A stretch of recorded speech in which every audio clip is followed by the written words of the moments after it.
92년부터 믿었으니까 22년 정도 믿음 생활을 했습니다.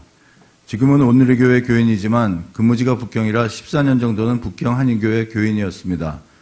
성경 세례 체험은 93년 한국에서 혼자 새벽 기도를 갖다가 했습니다.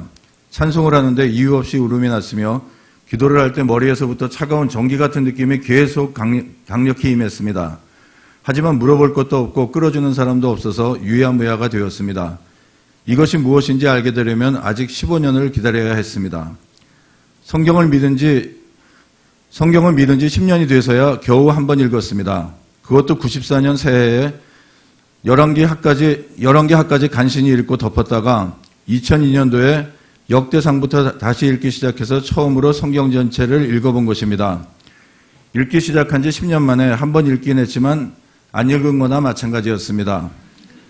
이해가 안 되니 감동이 없었습니다. 제대로 읽으려면 아직도 6년을 기다려야 했습니다. 초신자 때 주일 예배는 꼬박 드리고 11조만 제대로 할 뿐 말씀도 잘 모르고 성령님도 잘 모르고 기도도 할 줄 모르고 그렇게 경건의 모양만 있는 교인이었습니다.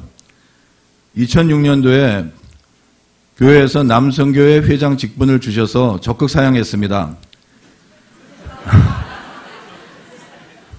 하지만 지금 3, 4명밖에 안 모여 유명무실하니 사람만 만약에 모이게 하면 된다고 하시는 바람에 그건 할 수 있겠다 싶어서 순종했습니다. 출장 때 우연히 한국 온누리교회에서 주일 예배를 참석했습니다. 살아있는 예배의 감동이 밀려왔습니다. 내가 예배자로 바로 서야겠다는 각성과 살아있는 예배에 대한 갈망이 생겼습니다. 예배자로 서려면 우선 성경부터 더 읽어야겠다고 생각했습니다. 억지로 읽어서 2번 더 통독을 했습니다. 스토리는 이해가 되는데 감동이 없었습니다. 2007년 여름에 성령 집회는 꿈도 못 꾸던 북경 한인교회에서 창립 14년 만에 처음으로 성령 집회가 열렸습니다. 원래 북경 한인교회는 성령님에 대해서 닫혀있던 교회였습니다. 유명한 성령 사역자이신 캐나다 뉴라이프 조치의 고드와이트 목사님께서 나흘간 사역을 하셨습니다. 성령 집회는 난생 처음 보았는데 놀라웠습니다. 하지만 구경만 하다가 마지막 날 강력한 체험을 했습니다. 엄청난 진동과 홀리 래핑을 체험했습니다. 하지만 그것도 다만 체험뿐으로 받은 불씨를 어떻게 간직하고 어떻게 큰 불로 만들어야 하는지 아무도 가르쳐주지 않았습니다. 그해 겨울에 집에서 기도하다가 방언을 받았습니다. 그러나 물어볼 것도 없고 끌어주는 사람도 없었습니다. 그래서 기도만 하면 자꾸 방언으로 바뀌었지만 결국 방언 기도를 하지 않았습니다. 그러던 차에 2008년도 이른봄 당시는 장로님이셨던 문 목사님께서 저희 교회에 오셨습니다. 5일간 저녁에는 성경의 맥을 잡아라를 가르치시고 새벽에는 말씀을 전하시고 성령 사역도 하셨습니다. 이 시간의 가르침을 통해서 15년 전에 했던 성령 체험의 의미 그리고 1년 전에 받은 방언의 소중함과 그 용도 그리고 비로소 성경을 제대로 읽을 수 있는 성경의 맥이 잡히기 시작했습니다. 문 목사님의 저서 새벽형 크리스찬을 읽으며 새벽 예배에 대한 갈망이 들었습니다. 새벽 예배를 드렸습니다. 그때 기도는 오직 한 가지만을 기도했습니다. 제가 예배자로 회복되고 저와 같은 많은 남자들이 예배자로 회복이 되어서 살아있는 예배를 드릴 수 있도록 해주십사는 것이었습니다. 남성교회가 엄청 부흥했습니다.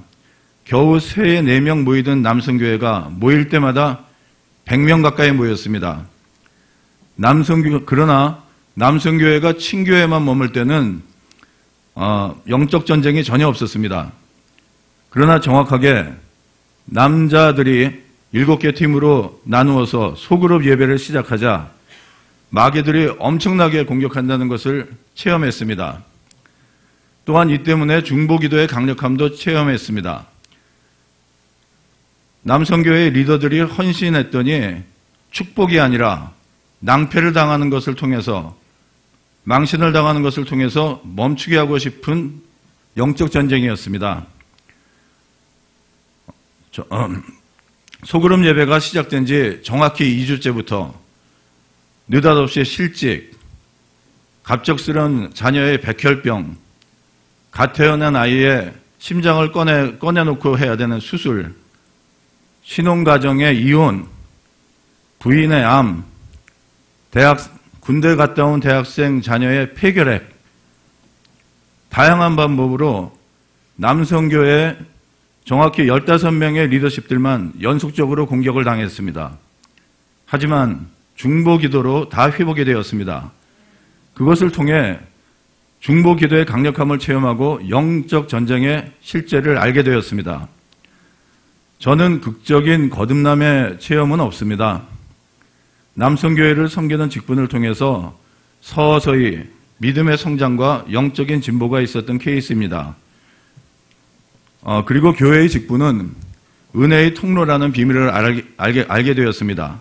내 힘으로 하지 않고 예배자로 서려고 하면 그 직분을 잘 감당도 할 뿐 아니라 믿음과 영적인 진보가 있을 수 있다는 것입니다. 저는 이 과정을 통해서 말씀과 성령의 두 날개로 하는 믿음을 가지게 되었습니다. 2009년 15년 만에 한국으로 귀국했습니다. 성령님에 대한 지식과 역사하시는 원리를 배울 기회가 더 많았습니다. 성령님의 역사나 은사는 체험을 통해서 결국 하나님이 살아계시다는 것과 그 하나님이 나도 보고 계셨다는 것을 깨닫게 되기 때문에 귀하다는 것을 알게 되었습니다.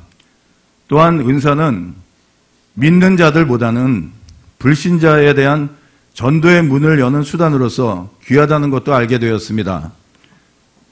돌아보면 저는 2006년에 출장 갔다가 우연히 온들리 교회에서 예배를 드리면서 살아있는 예배를 만난 것과 북경 한인교회에서 믿음 생활의 대부분을 한 것이 행운이었습니다. 왜냐하면 그것은 선교의 중심지여서 한국과 외국에 유명한 하나님의 사람들이 너무 많이 오셨기 때문입니다.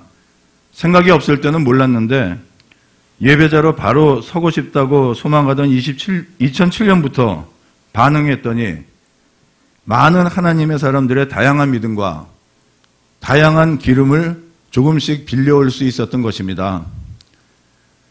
제가 15년이나 경험했기 때문에 성경을 읽고 싶어도 못 읽고 성령 세례로 은사를